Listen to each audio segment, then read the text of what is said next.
Now, at the recent debate in New York, Bernie Sanders was asked to release his tax returns because he had the audacity to ask Hillary Clinton to release her Goldman Sachs transcripts. Now, I want to show you that right now, that clip from the debate.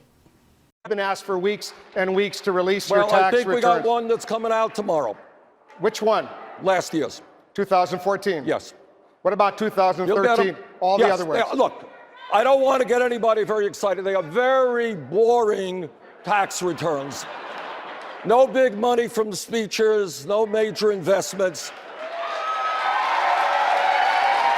Unfortunately, I remain one of the poorer members of the United States Senate, and that's what that will show. So, Senator, just to be clear, tomorrow you will release the 2014 tax returns from you and your family? Yes. And what about the earlier ones? What's the problem? What's taking so long? Because you just have to go to the filing cabinet, make a copy, and release them.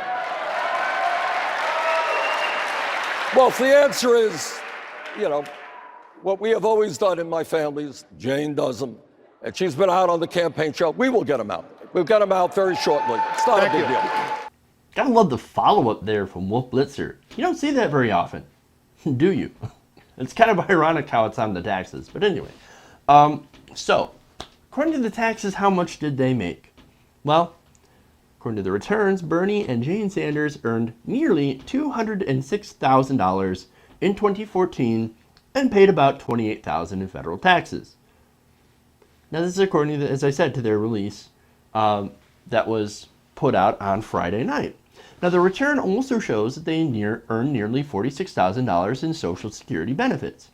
Together, their total unadjusted gross earnings was $205,617. Now, you realize that according to our tax bracket, that's middle class. Upper middle class, to be sure, but middle class nonetheless. Interesting. That means Bernie Sanders is middle class. Now, according to the filings, most of the earnings came from Sanders' $174,000 Senate salary, though Jane Sanders also reported collecting $4,900 as a commissioner with the Texas Low-Level Radioactive Waste Disposal Compact Commission. Now, the couple also reported donating $8,350 in gifts, but there were no further details.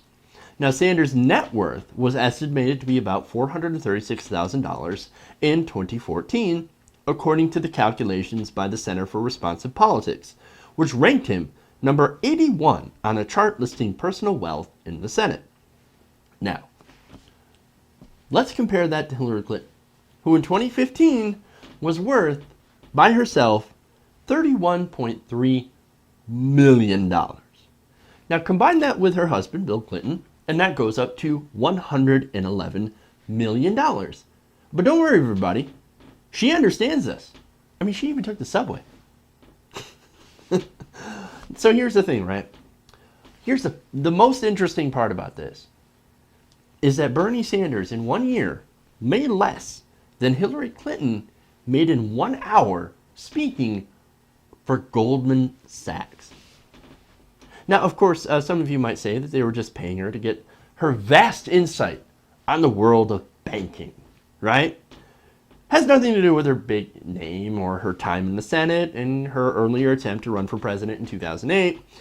I mean, she certainly had the ambition to run for higher office, and there's absolutely nothing wrong with that. I mean, there's a lot of people, everybody who is running for president has an ambition to get into higher office. But to say that these bankers simply paid her for her expertise and not to get on, I don't know, friendly terms with someone who may eventually come to regulate the industry is sort of naive.